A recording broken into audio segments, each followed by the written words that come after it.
बच्चों, आज हम कक्षा तीसरी का हिंदी व्याकरण का 6वें नंबर का पाठ लेंगे जिसका नाम है लिंग। लिंग क्या होता है? लिंग संज्ञा शब्द के जिस रूप से उसके स्त्री अथवा पुरुष होने का जाति के होने का बोध होता है वह लिंग कहलाता है। यानी संज्ञा जो किसी नाम से हमको पता चलता है जिस रूप से उसके वो पुरुष है अथवा स्त्री है या किस जाति में आता है यह होने का बोध होता है उसे लिंग कहते हैं। जैसे मैंने अभी आपको कहा लड़का लड़की, तो आपको पट से समझ में आ गया लड़का यानी पुरुष है और लड़की यानी स्त्री है ना। आदमी औरत, ठीक है। पुजारी पुजारन, तो आप समझ जाते हो कि पुजारी बोला तो कौन है, पुजारन बोला तो कौन है। तो यह भेद जो होते हैं इसे लिंग कहा जाता है, ठीक है। तो हमारे देखिए ये जो है लिंग में दो भेद होते हैं। पहला होता है पुल्लिंग होता है, दूसरा होता है स्त्रीलिंग। पुल्लिंग क्या होता है? जैसे लड़का लड़की, स्त्री पुरुष, सेठ सेठानी, आदमी औरत, गुड्डा गुड़िया, राजा रानी, यह भेद हो गए। तो स्त्री पुल्लिंग में जितने भी पुरुष जाति के वर्ग आते हैं वो कहलाते हैं और स्त्रीलिंग में स्त्री जाति में जो आते हैं वो कहलाते हैं, है ना। उसके बाद में जैसे गाय बैल, तो गाय आ जाएगी स्त्रीलिंग में, बैल आ जाएगा पुल्लिंग में। घोड़ा घोड़ी, हाथी हथनी, शेर शेरनी, तो शेर आ गया पुल्लिंग में, शेरनी आ गई स्त्रीलिंग में, ठीक है। घोड़ा पुल्लिंग में, घोड़ी स्त्रीलिंग में। तो इस तरह इसे दो भागों में बांटा जाता है। अब हम पाठ से पढ़ते हैं। पाठ छठवां लिंग।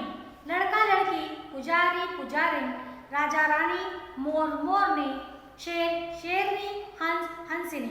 उपरोक्त शब्द से यह स्पष्ट हो रहा है कि प्रत्येक प्राणी में स्त्री तथा पुरुष जाति होती है। यहाँ लड़का पुजारी, राजा मोर शेर तथा हंस शब्द पुरुष जाति और लड़की पुजारिन, रानी मोरनी, शेरनी तथा हंसनी शब्द स्त्री जाति को दर्शा रहे हैं, जिसका ज्ञान हमें लिंग द्वारा हो जाता है। संज्ञा शब्द से जिस रूप से उसके पुरुष या स्त्री जाति के होने का बोध होता है उसे लिंग कहलाता है। लिंग के भेद। लिंग के दो भेद है, जैसे मैंने आपको बताया लिंग के दो भेद है, पुल्लिंग और स्त्रीलिंग। पुल्लिंग संज्ञा शब्द से जिस रूप से पुरुष जाति का होने का बोध होता है उसे पुल्लिंग कहते हैं, जैसे आदमी सेठ लड़का गुड्डा। उसी तरह पुल्लिंग स्त्रीलिंग। स्त्रीलिंग में संज्ञा शब्द से जिस रूप से स्त्री जाति का बोध होता है उसे स्त्रीलिंग कहते हैं, जैसे औरत सेठानी गुड़िया, ठीक है। अन्य पुल्लिंग स्त्रीलिंग शब्द यहाँ पे और भी पुल्लिंग शब्द दिए हुए स्त्रीलिंग पुल्लिंग के, जैसे नायक नायिका, घोड़ा घोड़ी, पाठक पाठिका, जीजा जीजी, कुत्ता कुतिया, बादशाह बेगम, पोता पोती, श्रीमान श्रीमती, मायका गायक गायिका, मुर्गा मुर्गी, दास दासी, ताऊ ताई, बूढ़ा बुढ़िया, नर्तक नर्तकी, मास्टर मास्टरनी, सास ससुर, चूहा चूहिया, पुत्र पुत्री, हाथी हाथिनी, नर नारी, मौसा मौसी, चिटा चीटी, देव देवी, विदुर विधवा। तो इस तरह से दो जो है जाति का भेद किया गया है, एक है पुल्लिंग और दूसरा है स्त्रीलिंग। पुल्लिंग में पूरी पुरुष जाति आती है और स्त्रीलिंग में पूरी पुरुष स्त्री जाति आती है। तो आपको कैसे पता चलेगा? जैसे हम बोलते हैं कि लड़का है लड़की है ना, तो आपको जैसे मैंने कहा लड़का तो आपको समझ में आ जाता है कि पुरुष है, लड़की स्त्री जाति में आती है।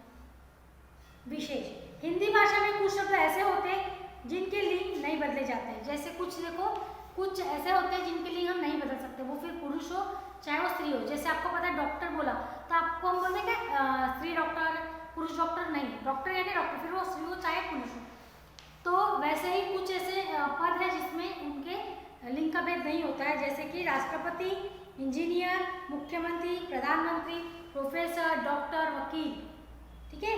कुछ शब्द हमेशा पुल्लिंग होते हैं, कुछ शब्द ऐसे हैं वो स्त्री हो चाहे पुरुष हो उसमें पुल्लिंग ही कहा जाता है, जैसे उल्लू, चीता, कौवा, बगुला, बिच्छू, कछुआ, खटमल, यह पुरुष जाति में ही आते हैं, ठीक है। वो मेल अगर वो क्या बोलते हैं स्त्रीलिंग भी होगी तो भी उसे हम जब कहते हैं तब उसे हम पुल्लिंग में ही कहते हैं।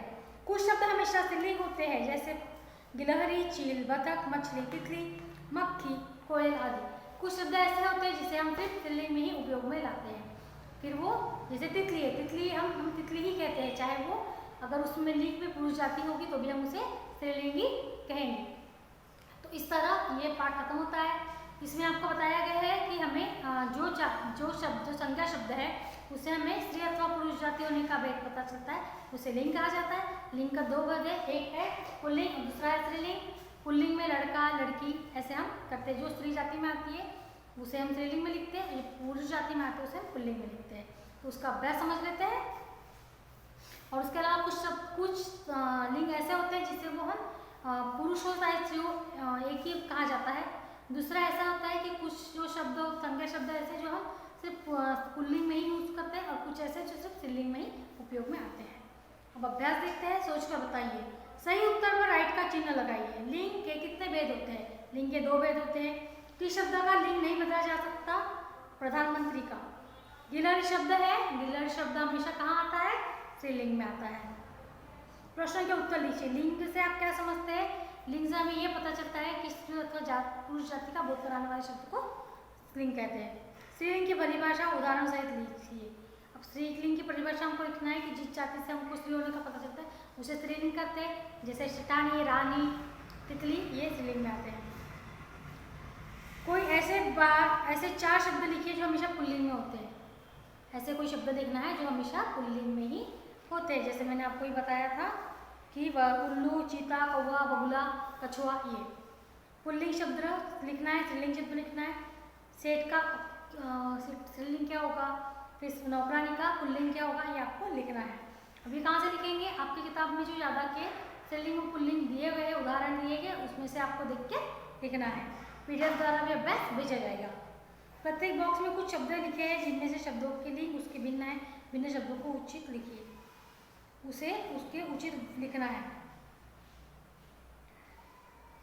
पानी, ठीक है।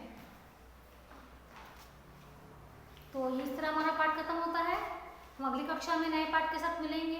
तब तक सभी लोग अपना ध्यान रखेंगे, पाठ को अच्छे से पढ़ के लेंगे और इसका जो अभ्यास है वो पीडीएफ द्वारा पुस्तक में लिखकर याद करेंगे। तो अगली कक्षा में मिलते हैं, तब तक के लिए बाय।